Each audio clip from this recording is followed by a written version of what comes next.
السلام علیکم ورحمۃ اللہ وبرکاتہ۔ وائس آف حق کے معزز ناظرین، آج میں آپ کے سامنے جناب رسول اللہ صلی اللہ علیہ وسلم کی ایک بہت پیاری حدیث لے کر حاضر ہوا ہوں۔ ناظرین، جس حدیث میں بتایا گیا ہے کہ جنت کے مستحق لوگ کون ہیں اور ان لوگوں کے لیے جنت طے ہے، تو آئیے ہم سنتے ہیں کہ جناب رسول اللہ صلی اللہ علیہ وسلم نے ارشاد فرمایا کہ جس شخص میں 3 باتیں پائی جائے گی اس کے لیے جنت بہت آسان ہو جائے گی۔ پہلا شخص وہ ہے جو حلال کمائی حاصل کر کے حلال ہی کھاتا ہو اور حرام کے قریب بھی نہ جاتا ہو۔ دوسرا شخص سنت رسول صلی اللہ علیہ وسلم کا عاشق ہو، سنت کے مطابق زندگی بنا لی ہو اور اس کے قول و فعل، چال چلن سب سے سنت نظر آتی ہو۔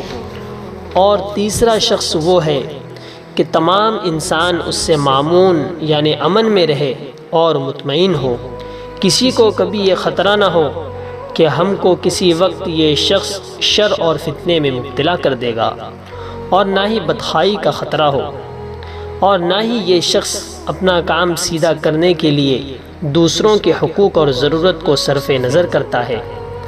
آپ صلی اللہ علیہ وسلم نے ارشاد فرمایا کہ ایسے شخص کے لیے جنت آسان ہے۔ تو اس پر ایک صحابی نے سوال کیا کہ یا رسول اللہ صلی اللہ علیہ وسلم، ایسے لوگ تو اس زمانے میں بہت زیادہ ہیں۔ تو آپ علیہ السلام نے فرمایا کہ آئندہ چل کر ایسے لوگ بہت مشکل سے ملیں گے، اس لیے ہمیں چاہیے کہ ہم مستحق جنت بنیں اور مذکورہ 3 لوگوں کی فہرست میں شامل ہو کر اللہ رب العزت کی رضا حاصل کر کے جنت کے مستحق بنے، حلال کمائی حاصل کرے اور حلال ہی پر اکتفا کرے، اور سنت رسول صلی اللہ علیہ وسلم کا عاشق بن جائے اور آپ کی سنتوں پر عمل کرے۔ اور تیسرا وہ شخص جس سے تمام انسان مامون رہے، محفوظ رہے اور مطمئن رہے۔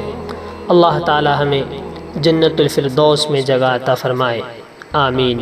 فجزاکم اللہ خیرا و احسن الجزا۔